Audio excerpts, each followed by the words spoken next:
Good morning, students. Hope you all are doing well. Today we will discuss the exercises from Chapter 6 Fun with Excel 2016. So now let's begin our exercise. The exercise are given on page number 89. So all of you please open your book. So the first exercise is A. Put a tick on the correct option. That means 4 options are given. You have to choose the correct option. So the first sentence is on an Excel spreadsheet the active cell is indicated by.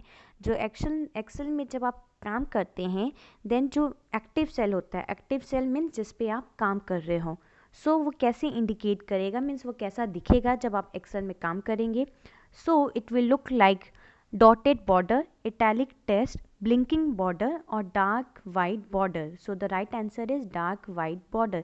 जिस cell पे आप काम करोगे, जिस cell पे आप लिखते रहोगे, वो डार्क वाइट बॉर्डर जैसा दिखेगा, मीन्स उसकी जो आउटर लाइन होगी वो डार्क दिखाई देगी.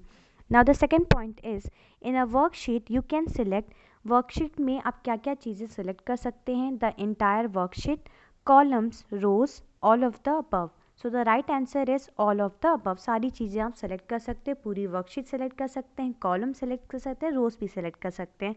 सो all of the above is the right answer. Third question, which of these can be added to a cell. क्या क्या चीज़ें आप ऐड कर सकते हैं सेल में, मीन्स क्या क्या चीज़ें आप सेल में लिख सकते हैं. So the options are text लिख सकते हो, फॉर्मूलाज लिख सकते हो, numbers.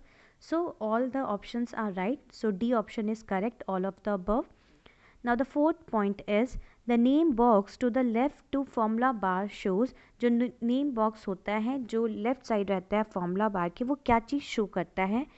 So name of workbook currently working on, name of worksheet previously worked on, name of cell or range currently working on, all of the above. So the right answer is C, name of a cell or range currently working on. Fifth point, an Excel worksheet is a collection of. जो Excel worksheet है वो किसका collection है. So the right answer is worksheet and chart. Worksheet and chart का collection है. Now B exercise, fill in the blanks. In this you have to fill in the blanks. So the words are save as, existing, spreadsheet, active and cell. So the first sentence is a cell with a dark border around it is called active cell. Now only we have learned, अभी हमने first option में ही देखा था MCQ questions में ही कि जब आप काम करते हो, मीन्स फर्स्ट क्वेश्चन आप देखिए, on an Excel spreadsheet the active cell. जो एक्टिव सेल वो क्या होता है, वो डार्क बॉर्डर जैसा दिखता है. सो आपका जो फिल इन द ब्लैंक्स है वो भी एकदम सेम है. A cell with a dark border around it is called active cell. Active cell सही है. Now the second option is the intersection point of a row and column is known as cell. That means जहाँ cell means जहाँ रोज and columns मिलते हैं वो आपका एक cell बनता है. So that is cell. Now the third point is MX Excel is an example of spreadsheet program. Navigate to backstage view and then click open to open an existing workbook. To save a workbook in different version, use save as command. Now match the following. MX Excel will go with a spreadsheet. जो MX Excel है वो एक spreadsheet है. The ribbon has multiple tabs. जो ribbon है वो top पे दिखता है Excel के, उसमें बहुत multiple tabs होते हैं. Quick access toolbar is access common command. जो क्विक एसेस टूल बार होते हैं उनमें कॉमन कमांड्स रहते हैं. Backstage view open assisting workbook. जो बैक स्टेज व्यू होता है वो जिसमें आपने काम किया था बहुत पहले, वो ओपन होगा उससे. Save as will go with copy means create a copy of a workbook. That means save as command हम तब यूज़ करते हैं जो वर्कबुक हमने एक पहले से बनाई है उसका एक और हमें कॉपी बनाना है, देन हम सेव एज यूज़ करेंगे. Now coming to the exercises, question answers. Now first question is write the steps to create a workbook. That means यहाँ पे आपको steps लिखना है कि कैसे आप एक फाइल बनाएंगे Excel में. Step 1, select the file tab. पहले आपको file tab select करना है. Backstage view will appear. Backstage view appear होगा. Then select new. Then आपको select करना है new पे. Then click blank workbook. Then आपको blank workbook select करना है because आपको एक खाली workbook पे काम करना है. Step 3 में क्या होगा कि जो blank workbook है वो appear होने लगेगा. A blank workbook will appear on the screen. Now question number 2, how can you open an existing workbook? That means ऐसा वर्कबुक आपको खोलना है, ऐसा फाइल आपको ओपन करना है जिसमें आपने बहुत पहले ही काम किया हो.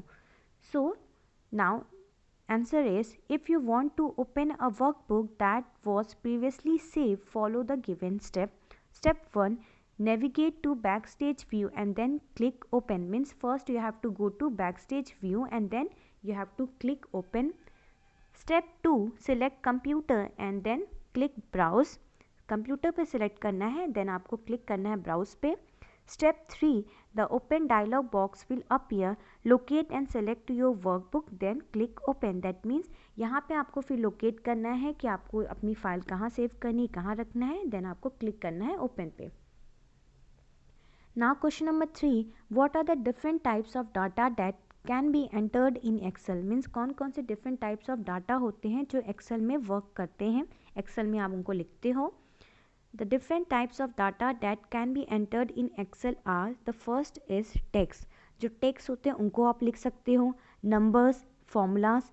In text data contains letters, numbers and special characters. text में हम letters लिखते हैं जो ABCD letters होते हैं, आपके alphabetic letters होते हैं, numbers and special characters. Now the second point is numbers, values. They are generally raw or datas means ये जनरली रॉ नंबर्स होते हैं, जो नंबर्स आपके जैसे 1 2 होते हैं, ये सारे नंबर्स होते हैं. This type of data is used in calculation. So जो नंबर्स होते हैं वो यूज़ होते हैं कैलकुलेशंस में. Now the third is formulas. Formulas are mathematical equations that work in combination with data from other cells on the spreadsheet. That means ये formulas का मतलब है यहाँ पे हम mathematical equations लिखते हैं, means mathematical formulas लिखते हैं. एंड फॉर्मूला जब आप लिखोगे देन जो फॉर्मूला जो भी रहेगा उसमें हम बाकी सेल भी यूज़ करें, बिकॉज जो बाकी सेल में जो नंबर्स लिखे हैं उनको हम कैलकुलेशंस करते हैं ना. दैट मीन्स फॉर्मूलाज में हम बाकी जो सेल में जो लिखे हैं नंबर्स उनको भी यूज़ करते हैं. Now question number 4, why do you save, how do you use save as command? कैसे आप सेव एज कमांड यूज़ करते हैं? Write step for the same. Then आपको स्टेप्स लिखने हैं. सो सेव एज कमांड का क्या यूज़ है? Save as command is use to create a copy of workbook while keeping the original as it is. That means save as command हम इसलिए use करते हैं, दैट मीन्स अगर हमने एक वर्कबुक में काम किया, एक फाइल में काम किया, देन हम सेव एज कमांड यूज़ करेंगे ताकि हम उसका एक और कॉपी सेव कर सकें. एंड जो ओरिजिनल है वो वैसे ही रहेगा, बट एक और कॉपी उसी के जैसे एकदम सेम टू सेम हम सेव एज कमांड से सेव करेंगे. So to save a workbook using save as command, follow the given step. Given steps आपको follow करना पड़ेगा कि कैसे आपको save करना है by using save as. Step 1, click the save as command in the backstage view. पहले आपको save as command click करना है backstage view में जाके. Then step 2 is to and choose where to save the file and give it a new name. That means फिर आपको step 2 है कि आपको सेलेक्ट करना है कि आपको उस फाइल को कहाँ रखना है, किस फाइल में रखना है, किस फोल्डर में रखना है, एंड देन आपको उसका एक नया नाम रखना है. Now question number 5, how do you select a cell? आप कैसे एक पर्टिकुलर एक सेल को कैसे सेलेक्ट करेंगे? सेल जिस पे आप वर्क करते हो, जो रेक्टेंगल शेप में रहता है, जो रोज एंड कॉलम से बनता है. Answer, follow the given steps to select a cell. So given are the step how to select a cell. Step 1, click a cell to select it. सबसे पहले आपको किसी भी सेल पे एक क्लिक करना पड़ेगा. Step 2, a border will appear around the selected cell and columns heading and rows heading will be highlighted.